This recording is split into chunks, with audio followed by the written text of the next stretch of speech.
let the word go forth. Fool me once. Are you fired up? I'm not a crook. Are you ready to go? Shame on you. It's Abe Lincoln's Top Hat, hosted by Ben Kissel. Fool me, can't get fooled again. Hey, what's up, everyone? How you doing? Ben Kissel here. Marcus Parks is busy writing the book. Travis Morningstar is with me.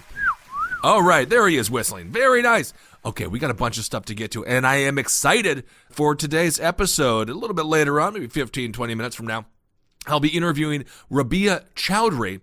Of course, she hosts a very successful podcast herself. It's called Undisclosed. She also wrote Adnan's story, The Search for Truth and Justice After Serial. Of course, that's in reference to Adnan Syed, who was the main focus and the subject of the very successful podcast that is known as Serial. So we have a great conversation coming up, and I am excited for all of you to hear it.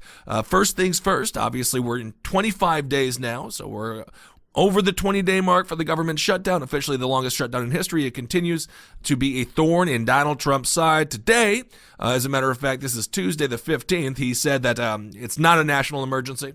What's happening on the border? So why the heck is the government shut down?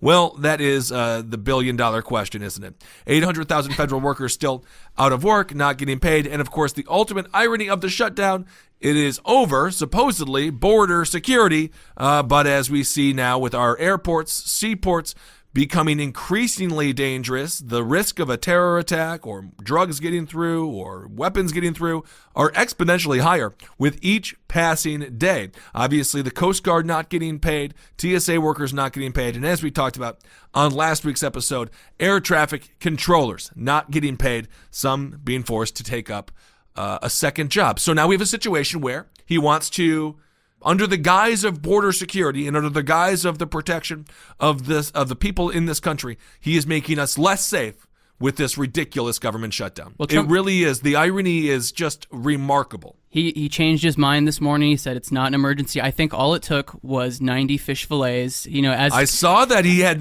the football boys over from Clemson. They crushed Alabama in the championship game. And Donald Trump, because there is no chef around, I guess, he had maybe Kellyanne went through the drive-thru, got some burgers. And my God, he was the happiest I've ever seen him. He was he was like presiding over the feast, like a trailer park king. Not to demean anyone who lives in a trailer park. Trump was hangry and that's why he was causing this. You think the burgers are going to help him? I think he needs a couple more spicy chicken sandwiches from Wendy's. I think that would calm me down. So I think maybe if we just start pumping his body full of saturated fat, I think we might find a way out of this government shutdown. As a matter of fact, Trump took quite a bit of time to explain exactly why he loved McDonald's, Burger King. This is a quote from the president. By the way, a lot of people thought it was extremely according to Reggie Bush, a former football player for the New Orleans Saints, and I believe he played for the Dolphins. He called it a slap in the face. So a lot of people were like, maybe athletes don't want to eat a bunch of fast food, but nonetheless, this is the exact quote from our president regarding why he got all of this fast food. By the way, he spent $3,000 of his own money. That's what he said, of his own money. He says, if it's American, I like it. It's all American stuff, but it's good stuff. And we have the national champion team here, as you know, Clemson Tigers. And they had a fantastic game against Alabama, and they're all here. They're right outside the room, and I think we're going to let you see them. But I'll bet you, as much food as we have pizzas, we have 300 hamburgers, we have many, many French fries, all of our favorite foods. I want to see what's here when we leave, because I don't think it's going to be much. The reason we did this is because of the shutdown. We want to make sure that everything is right, so we sent out, we got this, and we have some wonderful people working in the White House. They helped us out with this. So it is magical. His love of this fast food, and then it's so difficult to read Trump quotes because the brain, your brain has to like adjust and just recalculate how humans talk. Yeah. It is incredible. So at this point, the Clemson Tigers are just outside the door, and then Trump is presiding over the buffet. That is, it is truly American. I will give him credit for that. It is a truly American buffet. to usher in people who play, of course, America's favorite sport, which is naturally football. And then if you look at the pictures from that evening, the football players sort of going around the table, the look on their face and the way that they're handling the food, it's like parents looking at like a 6th grader's science project. It is. It's like an open house, a science fair. It's like that movie Blank Check with the kid, where he gets a blank check, and then if you had to be like, you're throwing a big party, kid, what are you gonna get? And he walks by a Wendy's, and then you just cut to the scene of him carrying all the bags and them just having a great time slamming down chicken nuggets and square beef patties. Silver platters in the White House, Oh, covered my gosh. in barbecue sauce and sweet and sour sauce. You know, it's funny. I was talking with Henry about this, and you know, obviously, there's so much anger and stuff directed at the president, much of it rightfully so. But it's stuff like this that I just look at it and I'm like, I detach my brain like from like, this is reality, and I just try to pretend I'm waking up for the first time, like I've been in a coma, and I'm just like, I just wouldn't even believe it. Not the hashtag, not the onion is the theme of these past 2 years. You know, but that picture of him, so like Jesus' Last Supper, but with much less healthy food, and presumably less wine. So anyway, in real news, other than that ridiculous, it is interesting. It's good that he had him at the White House. I hope they had a good experience. I don't freaking know. Whatever. It's one of the big rewards that you get once you win a national championship. Usually, when the president brings you to the White House, people are like really excited to go. But of course, as we've seen with past championship teams, I think specifically the Golden State Warriors and perhaps the Cleveland Cavaliers, they didn't go, and then Donald Trump got really upset. A couple and teams he was have hurt. refused. It almost became like I thought that was going to be like the par.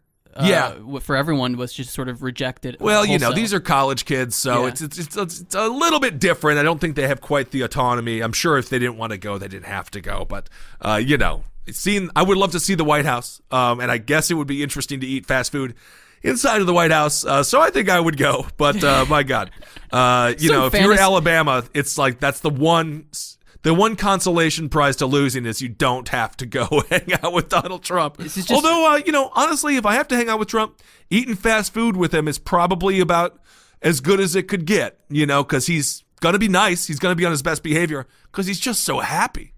It's just so happy to be around all of his high-carb, high-fat foods. It is truly some fantasy island shit. It really is. It's just fascinating. Looking at his big grin as he's standing in front of 800 Big Macs. It's just... Yeah, I think it was... Yeah, it's okay. Anyway, $3,000 worth of fast food. Hats off to you, Donald. My record is $33 at Taco Bell. We've talked about this before. I set the single-person record in the Taco Bell in Greenpoint, Brooklyn. I don't know if someone's broken it yet. If I find out someone has, I'm going back and spending $40, $45, whatever it takes. And I'm not going to be giving any more away. With your own money. With my own money, because that's just how nice I am. So in much more significant news, William Barr, he's been nominated, or he has been nominated by Trump to be the new Attorney General. I watched the Senate hearings today. It's these Senate hearings always are really aggravating because everyone gets 4 minutes and then nothing really is said, and it's already a foregone conclusion. Basically, William Barr would have to drop trow and just like do something very unbecoming of a attorney general not to get the nomination. In this committee, the Republicans have 53 votes. You only need a simple majority. So they don't even need all Republicans, but they will get all Republicans and probably some Democrats too, because William Barr, he's been around for quite a long time. The controversial thing about him, of course, is this 19-page letter or memo that he sent out, basically criticizing the obstruction of justice case against Donald Trump in the context of he firing James Comey. But the thing about this is James Comey, as we all know, if you're the left, right, or center, he was horrible in 2016. What he did with Hillary Clinton's investigation, when he reopened it, not to have it he reopened it to kind of close it and just publicly scold her. Yeah. When Donald Trump fired him, obviously you get the whole obstruction of justice possibility. Of course, the Mueller investigation continues to rage forward, and it will continue to rage forward under William Barr as well. He won't recuse himself. Donald Trump does have a legal right to fire any attorney general that he wants to, or any federal employee, really, that he wants to. And I firmly believe that if Hillary Clinton would have won, I think she would have fired Comey too. I mean, it seemed like, according to the experts that I have read, Comey broke just traditional FBI protocol. They, when he went on and gave his one-person press conference, unbeknownst to the FBI, by the way, he just did it. So they turned on TV one day and they're like, why is James Comey on television? What is happening? So even within the FBI community, his behavior was seen as abnormal. So I think he would have been fired no matter what. Obviously, in the context of what's going on with the Russian collusion investigation, it brings it a little bit of a different angle, but legally, Donald Trump had the right to fire him. Sure. And I think that any president would have fired him because, it was James Comey was just way out of line. I think he acted way out of line and potentially cost Hillary Clinton the election. Comey's fine. He's on like a book tour now. Yeah, he's doing like a his thing. celebrity. He's just he's a tall guy, so I got to love him a little bit. But, and when it comes to William Barr, of course, the Democrats have a line of questioning, and they're talking about, are you going to be a stooge for Trump, basically. That's all they're saying. And then he's just like, our agendas are going to align for the most part, like the border wall. But the thing about this, with the Democrats talking, if they were, Cory Booker was talking, and Kamala Harris, who I'm going to talk about here in a second, talking about how he shouldn't be close to the president or something. But if one of those two people do end up in the Oval Office, just the same way that Eric Holder was extremely in line and aligned with Barack Obama and his administration, they're going to have the exact same request for them. So elections have consequences. I think William Barr probably would have been nominated if any Republican got in. So as far as Whitaker right now, who is currently there, everyone agrees he is solely there because he's a stooge for Trump. Just a straight up henchman. He's just a straight up henchman. Didn't pretend to hide it, and Donald Trump didn't pretend to hide why he hired him as well. And of course, that caused a lot of blowback. But William Barr will most likely be the next Attorney General again, barring something extreme. But I don't really foresee that happening. So let's move on. I want to talk a little bit about Steve King, and then I want to talk about Kamala Harris, and then we'll get to our interview with Miss Chaudry. Okay, so first of all, let's talk about Steve King. Now, of course, this dude, he's out of Iowa. He has been around for quite a while in conservative circles. He's famous.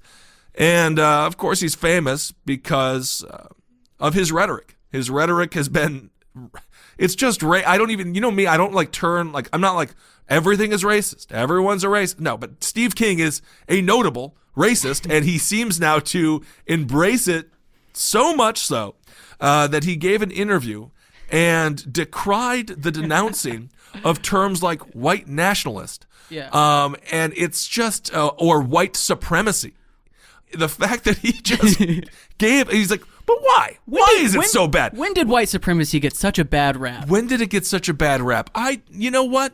I can point to a certain era in history and a very recent era in history to go along with the one that I'm sure you know about. Of course, in the old 40s, there we have last year, I guess 2 years ago now, Charlottesville. Yeah. I mean, absolutely horrible.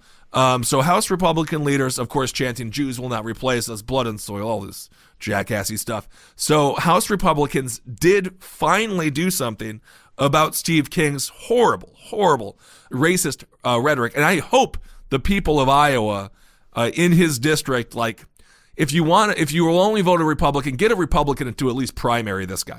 He is a horrible representative of the Republican Party, but without a doubt, he is representative of a sect of the Republican Party. So House Republican leaders finally removed Steve King from the Judiciary and Agriculture Committees on Monday night.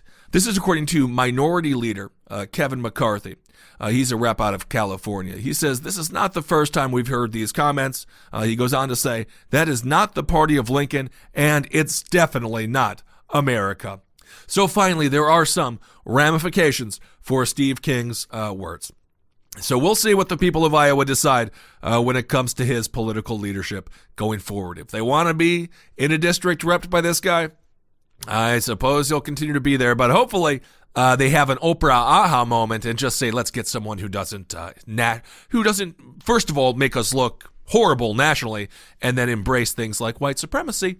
It's just a bad look. I'm just going to go, I know it's a bold stance. Another Ben Kissel bold stance. I'm going to say it's a bad look. He only narrowly did win his well, the first time he won, it's interesting. The first time he won, it was well into the double digits. And now he won by around 3 percentage points. So he did win the 4th district of Iowa by a much, much slimmer margin than he had won it previously. So it does seem like his rhetoric is getting tired and people want to move on from the guy who is now just so brazen with the idea of white supremacy. He just feels comfortable saying it in an interview. But you know what? At least we know where he stands. At least we know who he is.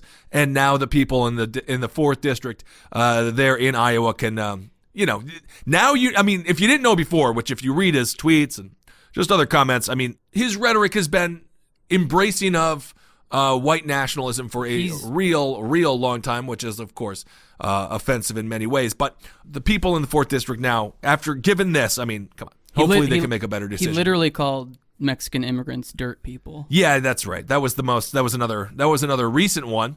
And of course, head of the snake, a lot of this is trickle down rhetoric that Trump has normalized to the degree where, again, this guy feels comfortable going into a national media event and saying something like this. I know the people of Iowa, there are so many great people out there. So I'm assuming the 4th district will have a change of leadership coming up here in the very near future. I want to talk a little bit about what's going on right now with the Democratic Party, and my concerns that this is going to be nasty are coming true. Basically, we have Tulsi Gabbard. She has said that she's going to run for office now. She's going to run for president. And she's taking a lot of heat from people on the left because she had some homophobic positions she held around 10 years ago or so. And since then, she has changed on this issue. Again, people evolve, people change. I am a lot different than I was 10 years ago, and I think she changed for the better. I would say we're not electing 10 years ago Tulsi Gabbard. We want to be careful not to just throw everybody under the bus. Of course, she did. It wasn't just rhetoric. It was also, she also advocated, and her parents advocated for a thing called conversion therapy. Now, conversion therapy is absolutely horrendous. It doesn't work. It's what Michelle Bachmann's husband did at his Christian therapy group. And it really is, it's a true form of torture. So I completely and utterly disagree with her on that. So that's a little bit of her baggage. Other than that, I think she has she's got some explaining to do when it comes to Syria. I think that the idea of Assad taking more control over his nation, I'm not necessarily against that. I think we've spent too much money. We've lost too many lives over there. But she has to explain that position on the foreign policy perspective. Now, Tulsi has also sort of started a fight with Kamala Harris. Now, Kamala Harris, she said that someone who was going to be nominated for the judiciary shouldn't be allowed to because they're part of the Knights of Columbus. The Knights of Columbus, they're a pretty famous Catholic group. They're not really, they're Catholic, so they're going to be pro-life and more for traditional marriage and things like that, I would assume. But she criticized it for being an all-male group, but it's a fraternal organization, so it's that term fraternal, that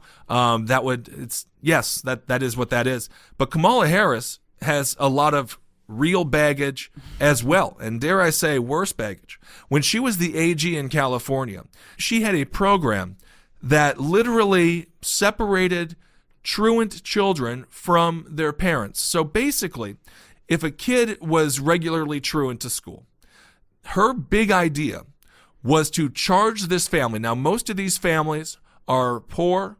They tend to be folks of color. They don't got a lot going on financially. So she charged them $2,000, a $2,000 fine if their child was consistently truant, and also they would face up to 1 year in prison. So you tell me how that makes any sense. This is according to her. This is from Kamala Harris. She says, "We are putting parents on notice.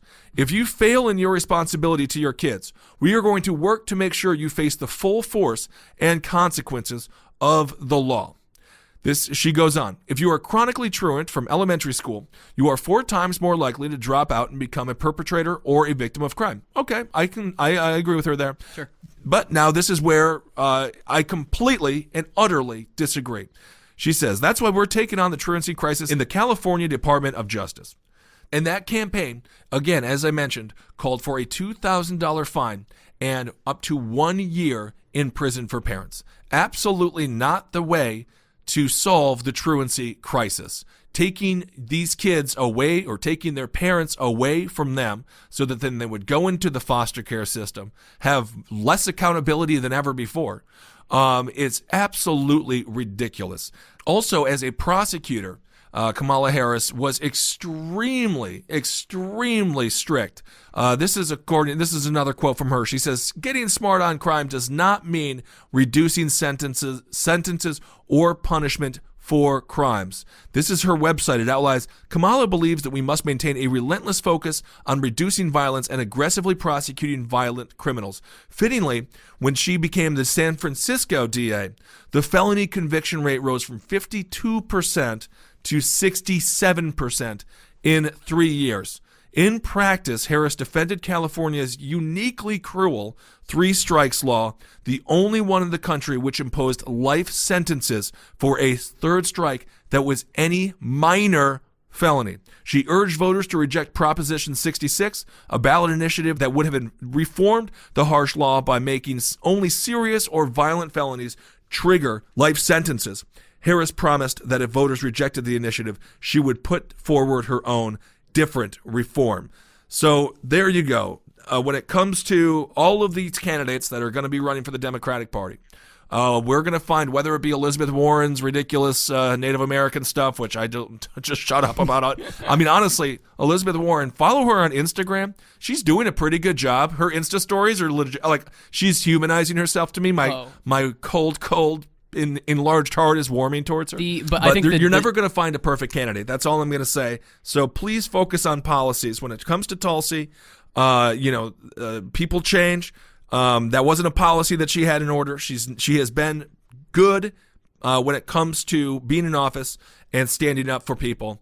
Policies matter. And when it comes to Kamala Harris, I hate the fact that she actually put those policies into play. And she was just so bullish on criminal justice. I mean, it makes me really, as someone who was a criminal justice reform advocate, it really does anger me. Real Judge Dredd vibes. And of course she's supposed to be this big savior. And as I mentioned earlier with Marcus, that's exactly what happened with Bill Clinton. Why did the three strikes law come under a Democratic president? Because he ran very bullish on criminal justice. And if you go back and you watch his first State of the Union, it reads like a conservative Republican just took over, and it's absolutely horrendous. So hopefully the Democratic Party doesn't go down that road again, and I think Kamala Harris is a potential step in that direction. So that's my issue on that. When it comes to criminal justice reform, interestingly enough, we have this interview coming up now with Rabia Chaudry.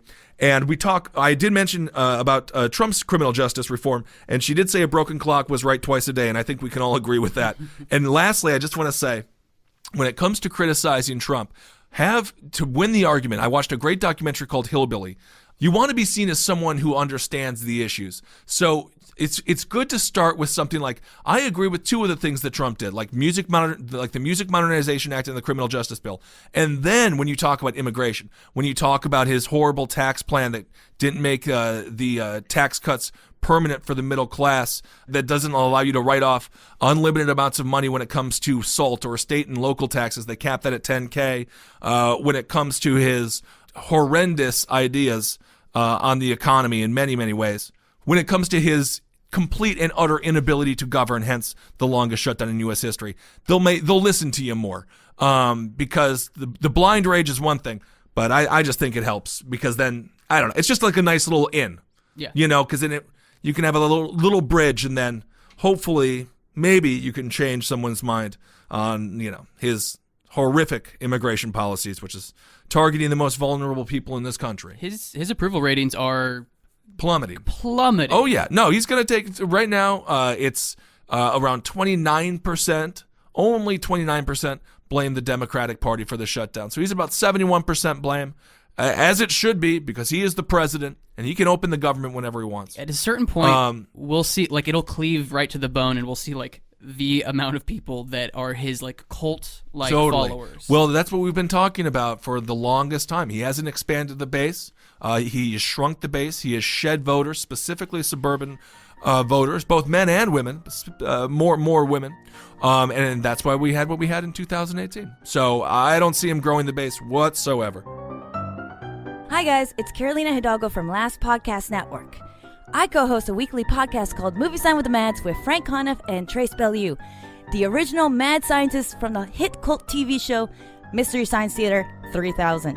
That's right, TV's Frank and Dr. Clayton Forrester, along with myself, spend each week discussing and thoroughly dissecting a movie we've recently seen. Premise of our show is very complicated. I hope you can pay attention.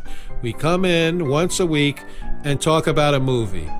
Okay, I hope you could keep up with that. Past episodes included classics like Taxi Driver, The Godfather, and Sunset Boulevard, to our live show recordings of The Shining, Indiana Jones and the Temple of Doom, and Close Encounters of the Third Kind, to newer releases like The Shape of Water, Hereditary, Get Out, and Mandy. Some we like, some we don't. We agree, we disagree. But in the end, it's all about movies and you, the viewer, and your suggestions. The viewer, no, it doesn't come through that way. It's on the radio. It's on a podcast. And it's free. There's no real continuity between the episodes, so click on the movie episode you'd like to hear about. Check us out on iTunes, SoundCloud, wherever you can find podcasts, or just look for us on lastpodcastnetwork.com under shows. Thanks, everyone. Hey, what's up, everyone? I am honored to have with me now. She is a superstar, New York Times best-selling author. She wrote Adnan's story, The Search for Truth and Justice, after Serial, a book about the criminal case of her friend Adnan Syed. She also hosts a podcast called Undisclosed, which I highly recommend. It's absolutely awesome. Rabia Chaudry is with me. Thank you so much for being on the show. Hi, Ben. Thanks for having me. Absolutely. So, obviously, right now, I want to talk to you about criminal justice reform.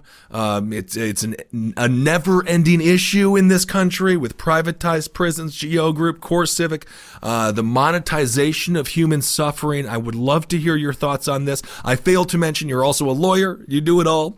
But let's start this conversation with the border, specifically what's happening on the southern border. Naturally, it's, believe it or not, we're not talking about the northern border. I don't know why. With what's going on when it comes to the detainment of children, family separation, as we mentioned before, the interview, the Walmart superstore that has been converted into a prison for kids. When it comes to what's happening here, what are your thoughts on how drastic and horrible this humanitarian crisis has become? So, before I get into kind of the specifics of what's happening right now, I just want to set a little bit of context so that listeners understand. Most people are familiar with me because of Adnan's case, because of Serial and stuff, but I practiced federal immigration law for 14 years, and Awesome. I began practicing, I've worked in the field of immigration since before 9/11. So Wow. I kind of have a longer view of the trajectory of immigration law Right. and policy, and all of these things, and how they all have almost always intersected with national security issues, specifically after 9/11, Right. and how they become politicized. And basically, since 9/11, I mean, you've seen, even before that, but since 9/11, you really saw how politicians used immigration powers to enforce things like national security and criminal Right. justice laws and all that, and the intersection of all these things. Having said that, when Obama was in power, there were immigration rights groups and immigrant rights groups that called him deporter-in-chief. Right. Because and we say deportation, but technically the term is removal, so I'm going to use removal. As a lawyer, I should get it right. Removals were up, but the thing is that his administration had very specific policy. They had given directives to Homeland Security to say, you're going to prioritize criminal offenders. Right, so right. somebody is a undocumented immigrant or an alien who has some kind of, issues with his immigration, and they are violent criminal offenders, Right. they're the ones we're going to focus on. Yes. They kind of had an unstated policy. They kind of didn't touch most other people who are like not offenders or students who overstayed or children, and certainly not asylum seekers. Right. And of course, I mean, with Obama to sort of balance out his, what many people on the left thought to be a more hawkish deportation or removal policy, he balanced that out with something such as DACA, which of course he did with the use of an executive order. So, Right. So what are some of the what are some of the changes that we're seeing now? Well, gosh, where do you start? I mean, it began with the rhetoric, obviously, before the election, before Right. 2016. I mean, the rhetoric itself was so alarming to me. And I remember at the time, I would say to people, first of all, I didn't really think that Trump would win. Right. But I would say to people over and over, what people don't understand about immigration law is it's so discretionary. It is so easy to change a law with executive orders and Right. and just policy guidance. It's what's on the books is very vague. So the executive power allows a lot of leeway to make decisions about how it's going to go. Right. And I kept trying to talk to people and say, and even post online and say, you guys, it sounds crazy what he says he's going to do, but he can actually do this if he Right. wins. And we're seeing this. I mean, the mandatory family separation policy, God, it's so un-American and Right. horrific and shameful Yes. for our nation as supposed to be the beacon of freedom around the world. Right. That's unheard of. It's not that it didn't happen at all before. It did not happen as a matter of mandatory policy before. It would Right. happen if you have children who are unaccompanied, not children coming with parents. That didn't happen like that. And to make it mandatory, turning away asylum seekers, unheard of. Shutting down refugees. I mean, and the Muslim ban. Of course. It exists. This is a thing. The courts have allowed him to do this. Of course, the seven nations that he banned travel from, majority Muslim nations. His own words were in calling it a Muslim ban, so naturally they tried to backtrack and say this is about national security. Well, he's the one who branded it Called it, right. a Muslim ban. I would be interested to hear your thoughts because you have such a long history of work in this field. Post 9/11, the anti-Muslim rhetoric was through the roof. There was so much anger. There was a lot of acts of violence against the Muslim community. We saw it in Wisconsin more recently with the Sikh shooting. Of course, Sikh, a religion of complete Right. peace. That's how ignorant so many people are. White supremacists can't even get it right on who to hate. Right.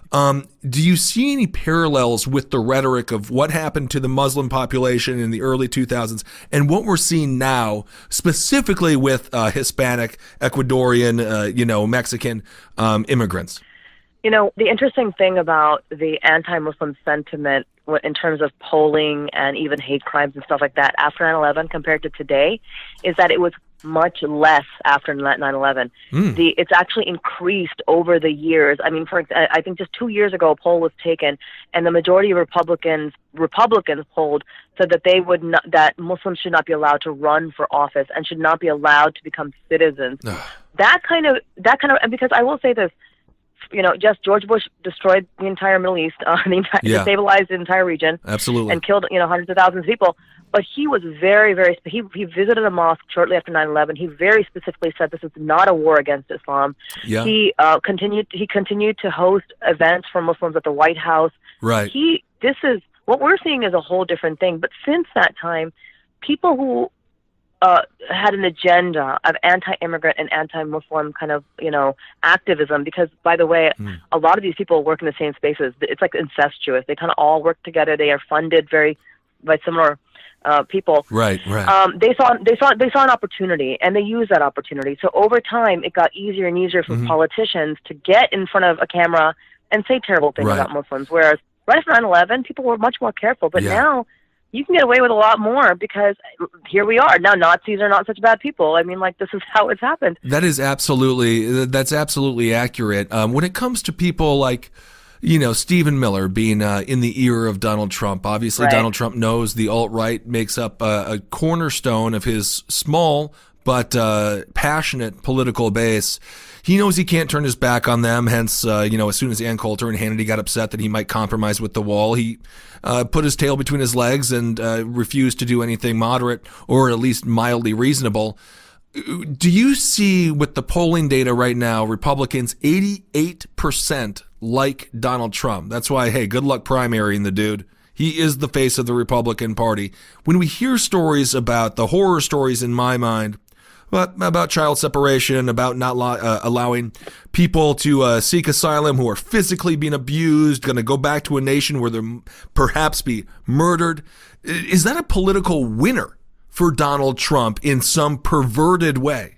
Oh, it works. It worked for him. It clearly worked for him in the presidential election, and it continues to work for him. That's why I don't think Donald Trump really cares about a wall. In fact, I think Trump knows, as well as anybody else does, a wall is not going to have any real impact. Number one, we are 46-year lows in terms of crossings of undocumented migrants into the country. Right. At a 46-year low, right. There is no crisis.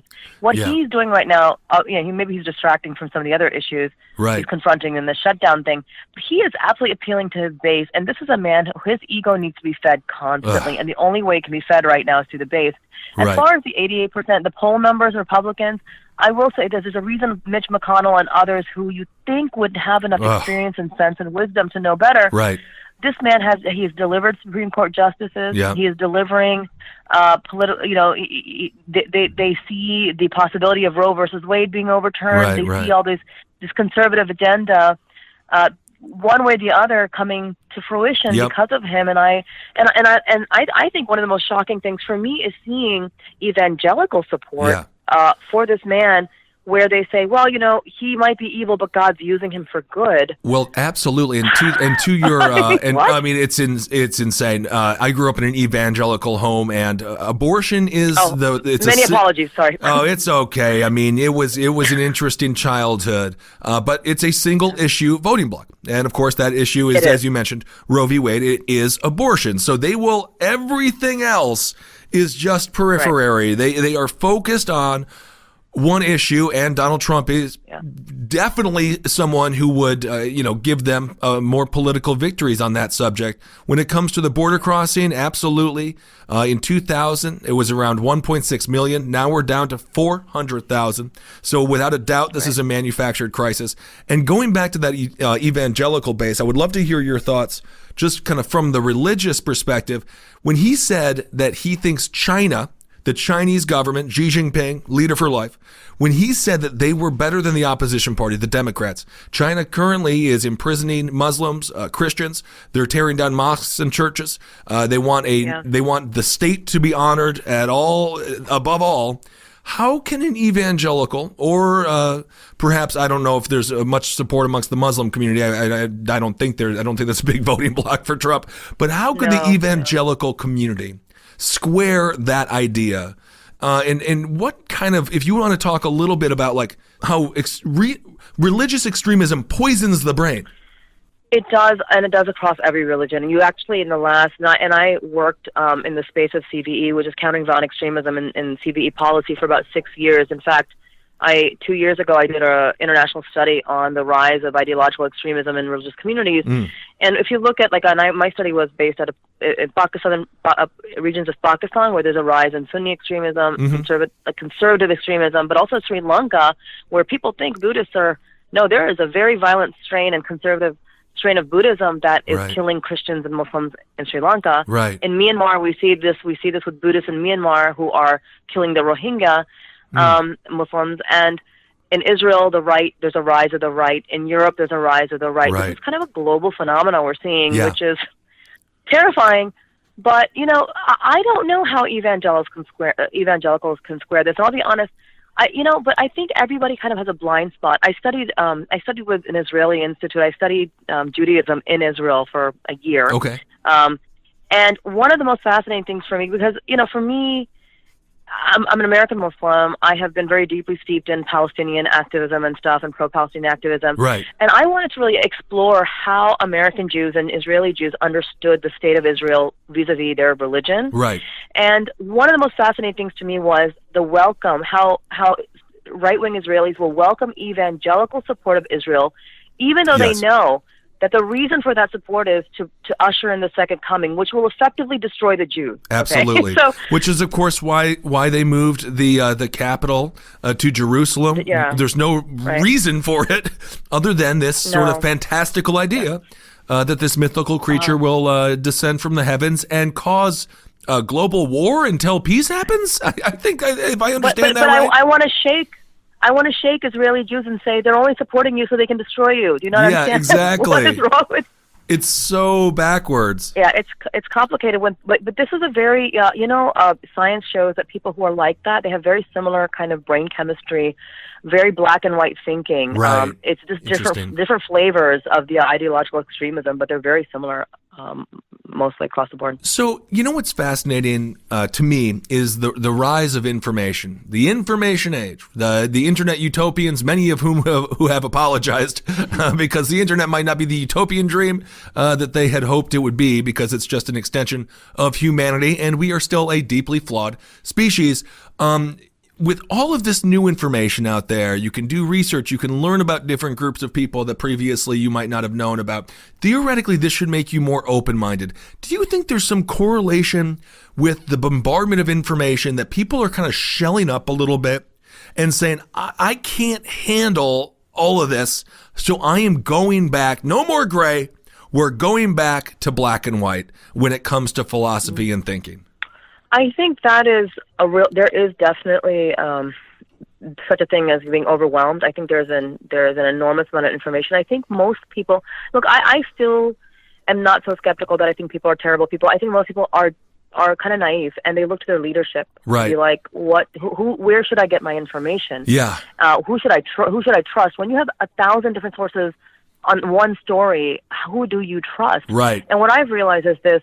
At the end of the day, and the science shows us, the data backs it up, facts never change a person's mind or heart. Facts don't do it. It's always experiential. So, for example, it's a person might support a Muslim ban if they hear the rhetoric, but you can give them all the facts. You can say, there's like zero Muslim terrorism in the United States for the last 2 years. You can give them all the facts. That Muslim immigrants are some of the safest. You can give them all the facts. It's not going to matter. What's going to matter is, if their neighbor is a Muslim, if their doctor's a Muslim, if a person knows just one person in their life, that's what will make them think, you know what, I don't really believe that, because I've known this guy for a few years and he seems okay. Right. It's like there's a lot of information, and I think people, you can't really make informed decisions on that information without understanding what their life experience is. Well, as we become a society that is obviously more diverse than ever, when it comes to Hispanics now, being on the crosshairs, of course, the vast majority of people who are here undocumented, it's visa overstays. More terrorists have been reported coming from our northern border in Canada than the southern border. Going back to misinformation, the Trump administration saying there was 400,000 stops when it comes to people on the terror watch list. Absolutely insane when the actual number is literally 6. Can I tell you, the FBI for over a decade, maybe even more than 2 decades, at least 10 to 12 years, the FBI itself reports that the greatest domestic threat comes from white nationalist supremacist groups. And as we're seeing on a regular basis, I mean, how many more...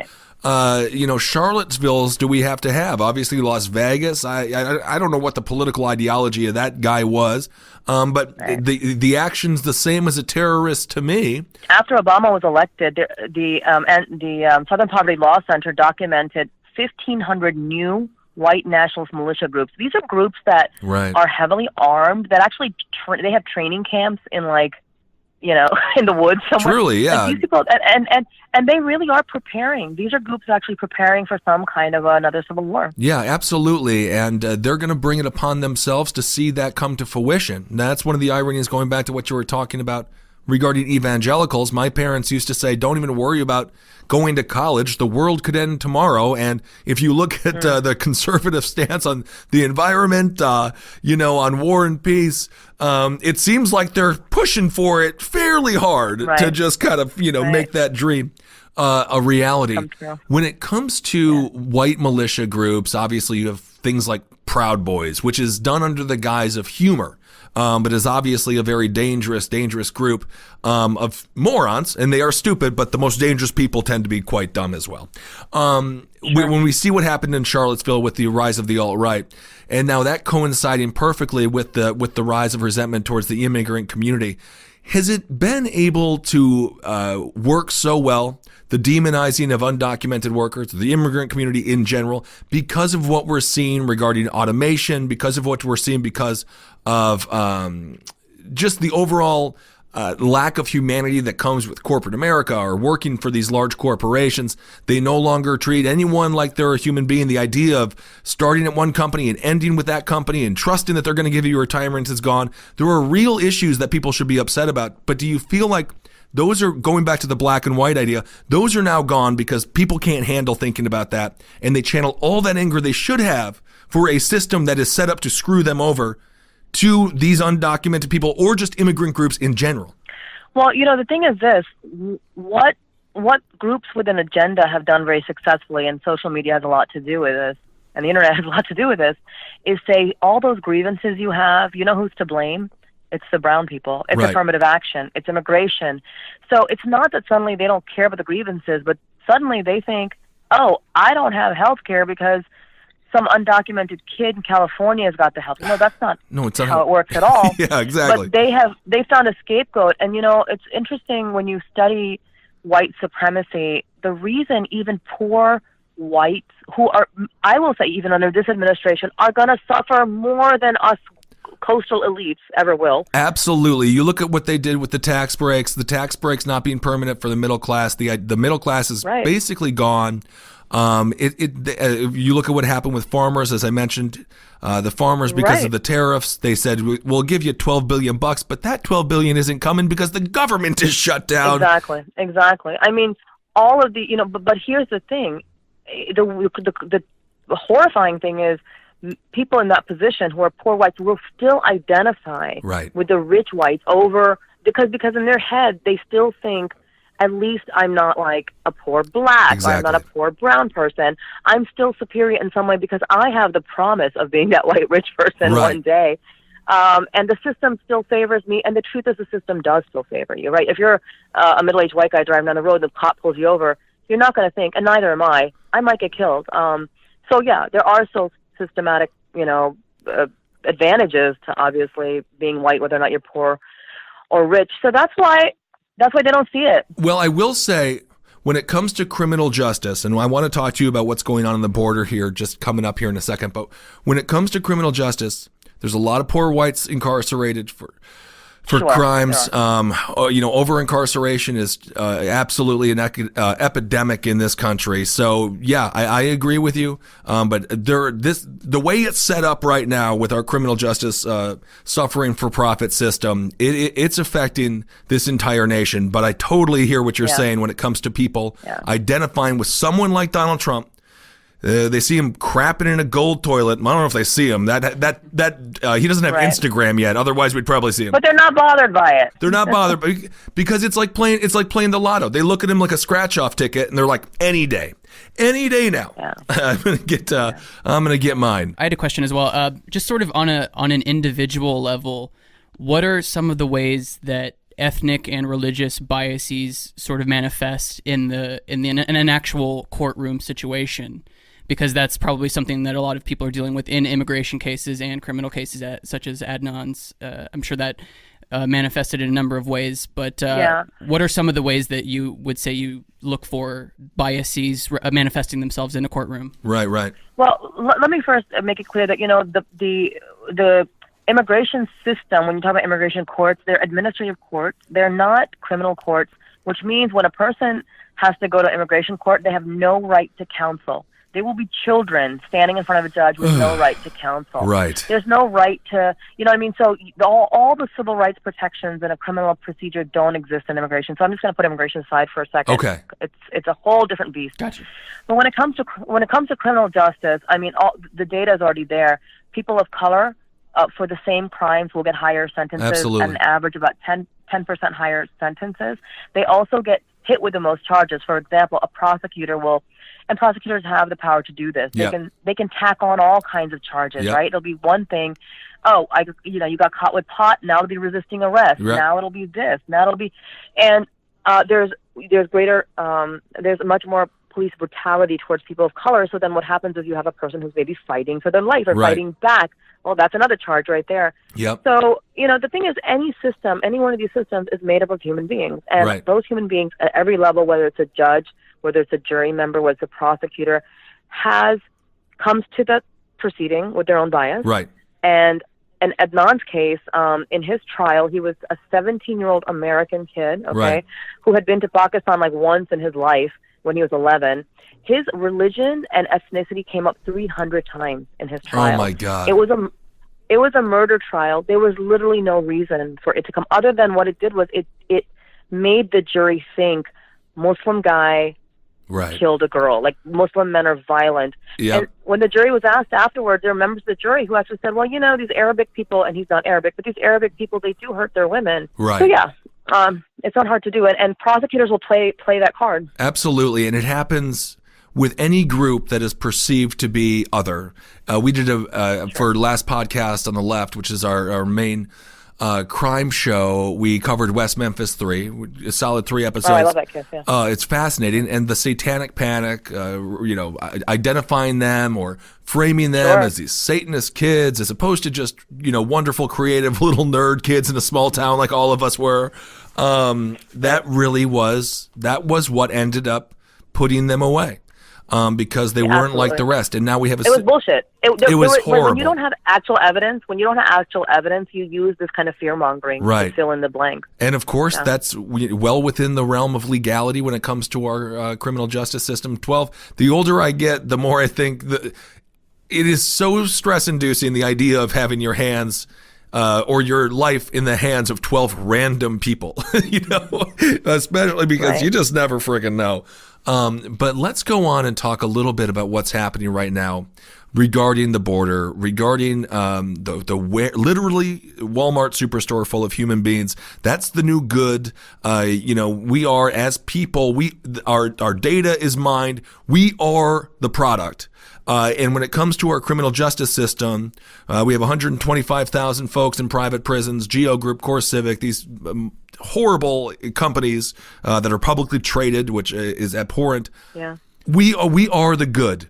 So I would love to hear your thoughts on, is there a possible way to reform that? And also if you have any insight to what's the daily life like in the lives of these children and parents of these children when they cross the border, they're being processed, and they get put in these horrific institutions. What does that reality look like? Well, let me start with your first question on kind of criminal justice reform. And I think the privatization of incarceration is actually just completely evil. Oh, totally. And I think in many other Western societies we could look at, they would consider it abhorrent and immoral, and they would never do it. And they don't do it because they don't think about incarceration as punitive. They think about it as rehabilitative.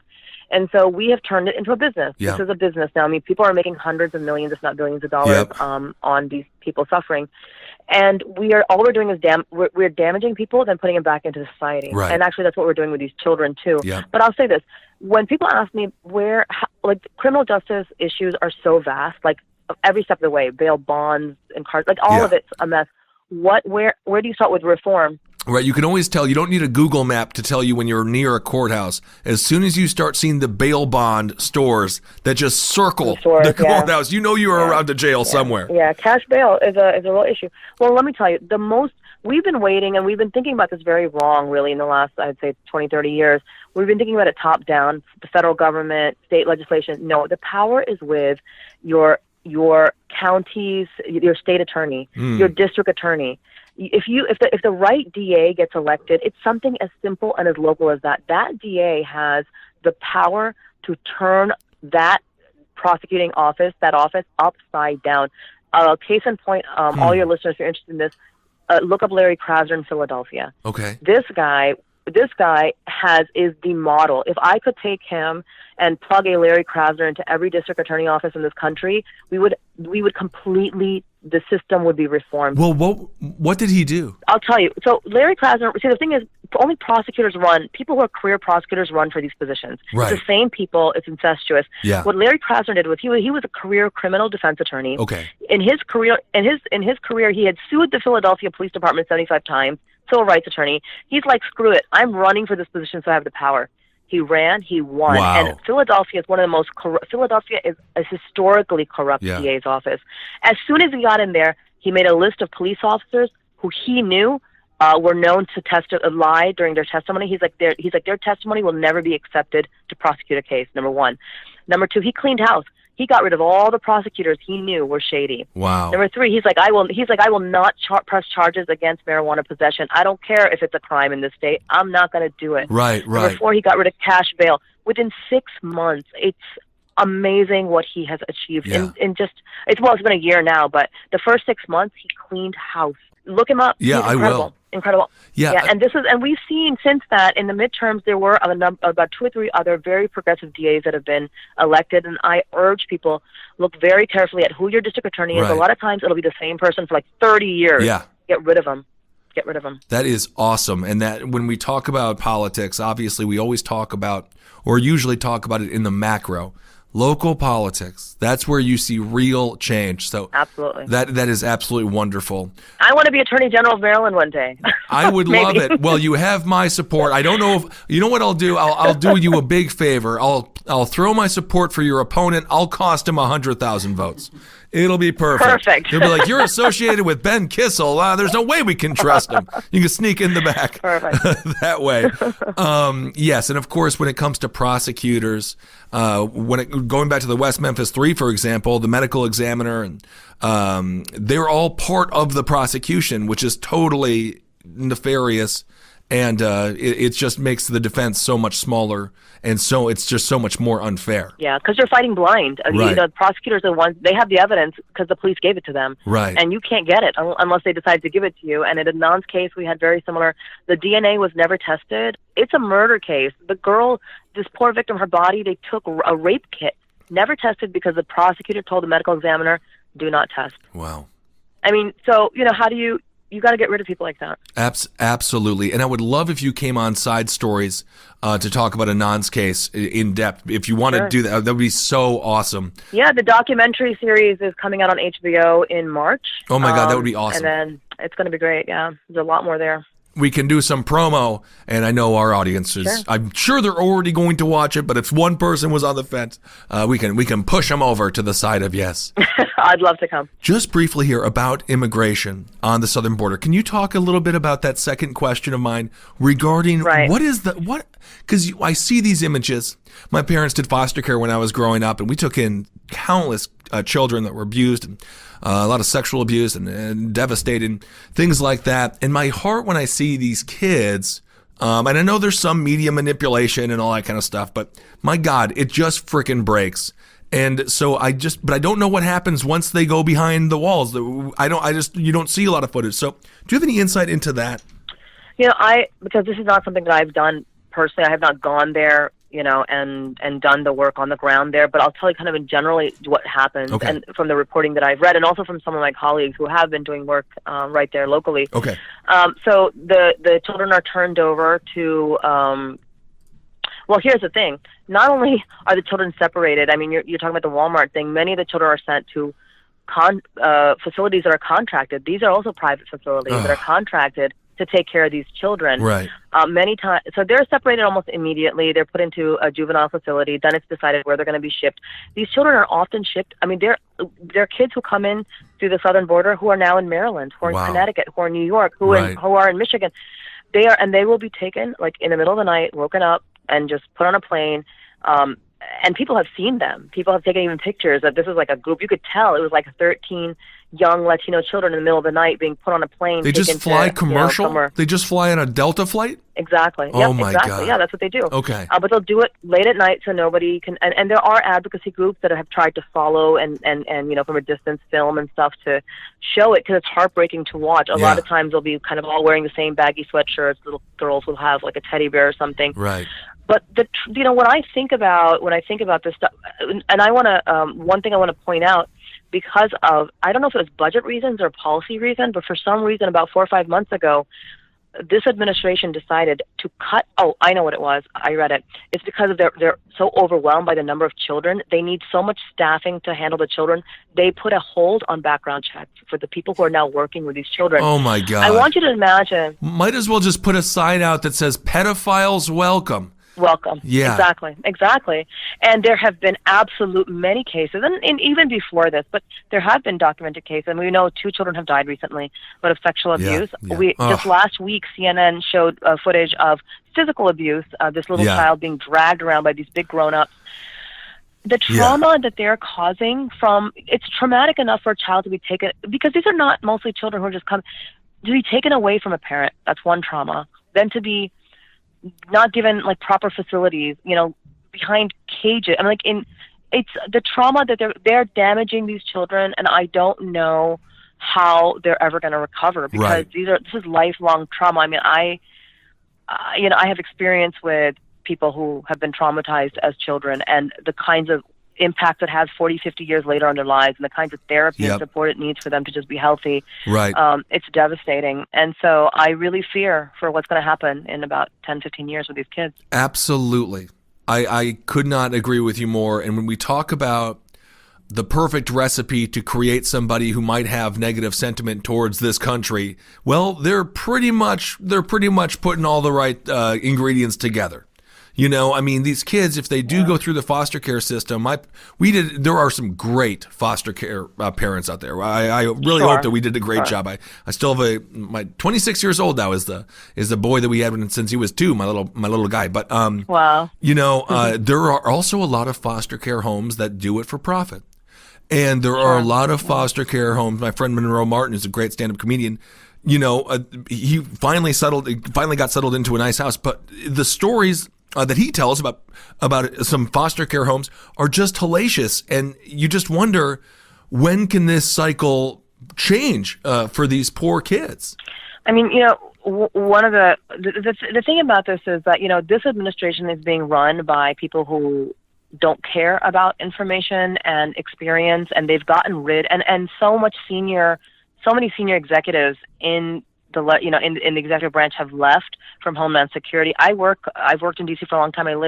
Most of my colleagues and friends work somewhere in the federal government. Right. And it was an exodus of people who knew what they were doing. Right. So what you have is people who have no idea what they're doing, making just off the cuff decisions and not thinking about long-term repercussions. For example, when they did the mandatory separation, they said, okay, you know what we'll do?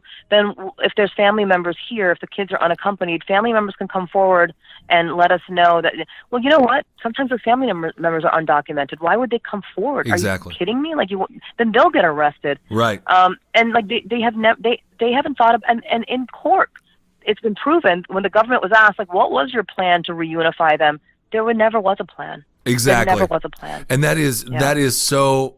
You look at a shallow government like this one, they don't have nearly the capabilities to do these things, and they just do things with the click of a tweet, and that's exactly when you're we are mirrors of our leadership, and right now this nation is as shallow as the one who is in the Oval Office. I'm interested to hear your thoughts on this. When it comes to, because I try to find the positives, I want to be an optimistic person. There was one positive thing, at least I thought, that passed. It was a bipartisan bill. Trump signed it, the criminal justice bill.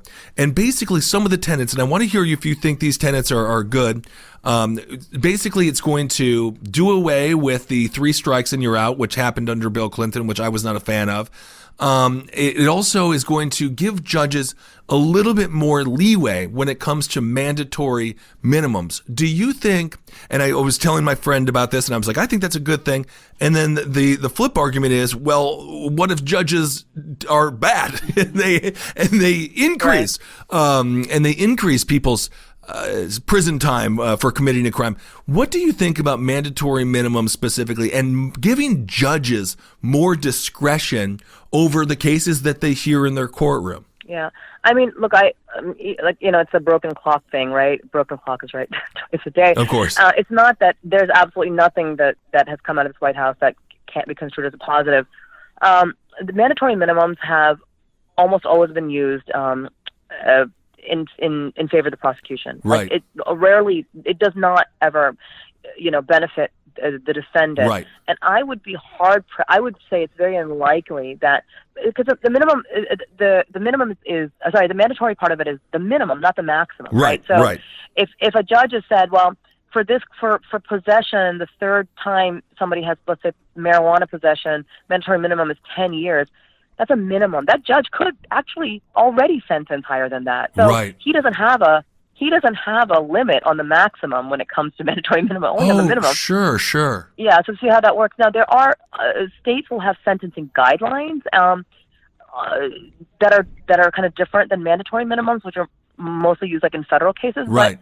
But to me, getting rid of the mandatory, I think it is a positive step. Okay, That is something good. that criminal justice reform advocates have been asking for years. 3 strikes and out, you're out is a ridiculous, has always been a ridiculous policy that's only hurt the most vulnerable communities. Absolutely. Because those 3 strikes can be something as ridiculous as a parole violation that was just like almost not right, being late for something. Yep. There's so much discretion in the hands of authorities to decide what counts as a strike too. So these are important things. But Yeah. what I want to make clear is, once again, whatever happens at the federal level, it's good. These things are important. Right. They're signals to the state. But you know what? Most criminal cases are in the state. Right. So we have to, if you're really serious about criminal justice reform, it's the attorney general, it's your district attorneys, Right. it's your local state legislature. I mean, that's where the change has to be made. Yeah. Most incarceration happens on a state level, Absolutely. not on a federal level. And I will say that federal prosecutors are actually much more ethical and more, I would say, trustworthy than state level prosecutors. It's a terrible thing, but Scary. it's true. They're much more, they're just much more professional. Yeah, absolutely. All right. Well, I guess lastly, let's go big. Let's talk about the Orange Monster. What do you think is gonna happen? Let's put our prediction caps on, and mine is always wrong. What do you think happens with this? So, who knows how long this government shutdown goes? Who knows what political price Donald Trump is going to pay for it, and who knows what the heck it's going to look like when Democrats actually get to do something in the House, because obviously the freshman class and the returning Democrats haven't had a chance to do anything quite yet. What do you think is going to happen with Donald Trump at this point? And honestly, the Republican Party, the complicit components of the Republican Party, I'm so livid with people like a Jeff Flake, who he's like, I'm a moderate, and then, you're just not going to run for re-election because you're worried about losing. I'm just so livid with all of them, with the lack of backbone that they've shown. Yeah. What is your thoughts in more of a general big sense? Politically, the shutdown is going to hurt Republicans. Simple as that. I mean, the shutdown is there's no way around it. Donald Trump wants to shut down. He can try to spin it, but it's not working, because first of all, that amazing meeting he had with Schumer and Pelosi, where he's like, I will shut it down and I will own it. I think that's the end of that. I think the shutdown is politically really going to hurt Republicans, because it's one thing that you have, 800,000 federal workers, but you also have hundreds of thousands of contractors. Right. You have small businesses that are impacted. You have, like you said, the farmers can't get their loans, and from the administrative body that gives out the loans for farmers every year to get their seed for the spring. They can't do that. It's a hurt. The hurt is gonna trickle down, and he's gonna feel it politically. Yeah. Having said that, I think with Trump, look, I think at some point I just think he's going to resign, because I think that's going to happen when the pressure on his kids gets too much. I think when the Attorney General in New York is like, that's it. Right.